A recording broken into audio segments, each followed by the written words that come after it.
Hello everybody, I'm Mo of Many Colors, and I am so glad that you've decided to join me today for story time. Today we're going to be reading a book that I've never read before, and it is called The Kissing Hand by Audrey Penn. Here we go.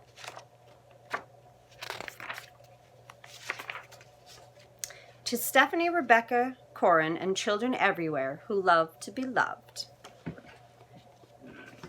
Chester Raccoon stood at the edge of the forest and cried. "I don't want to go to school," he told his mother. "I want to stay home with you. I want to play with my friends, and play with my toys, and read my books, and swing on my swing. Please, may I stay home with you?" Mrs. Raccoon took Chester by the hand and nuzzled him on the ear. "Sometimes we all have to do things we don't want to do," she told him gently, "even if they seem strange and scary at first. But you will love school once you start.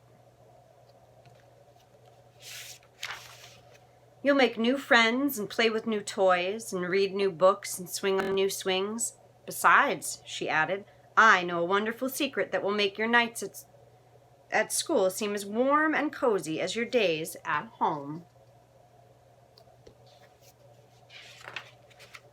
Chester wiped away his tears and looked interested. "A secret? What kind of secret?" "A very old secret," said Mrs. Raccoon. "I learned it from my mother, and she learned it from hers. It's called the kissing hand." "The kissing hand?" asked Chester. "What's that?"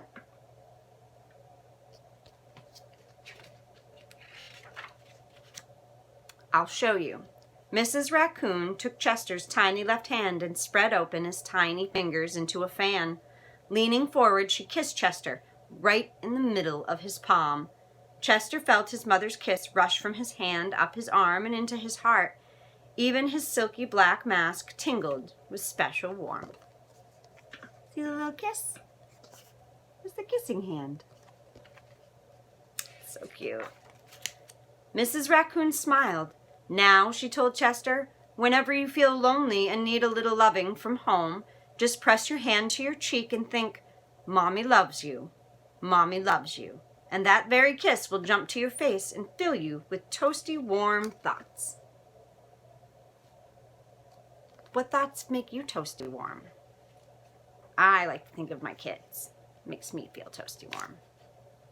She took Chester's hand and carefully wrapped his fingers around the kiss. "Now do be careful not to lose it," she teased him. "But don't worry, when you open your hand and wash your food, I promise the kiss will stick." You see the little bunny? Little bunnies. Cute little bunny. And a turtle. They must be on their way to school. Chester loved his kissing hand.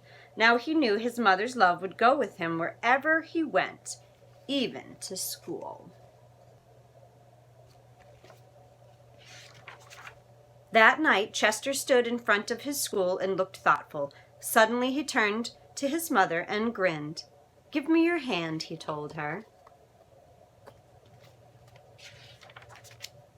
Chester took his mother's hand in his own and unfolded her large, familiar fingers into a fan.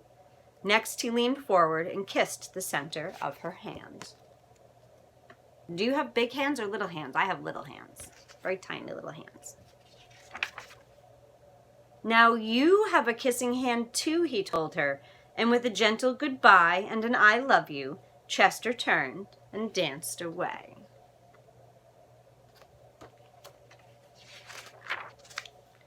Mrs. Raccoon watched Chester scamper across a tree limb and enter school, and as the hoot owl rang in the new school year, she pressed her left hand to her cheek and smiled.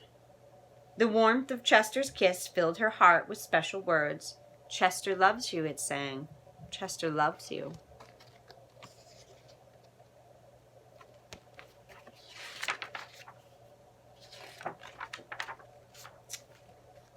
I love you. And I love you guys. I love all of you very much.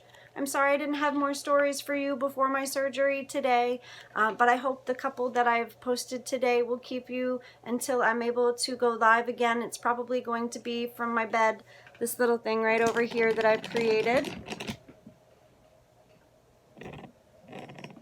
So you guys will see me there quite a bit over the next couple of months. And depending on wherever you are in the world, I hope you have a lovely day or sweet dreams. Bye.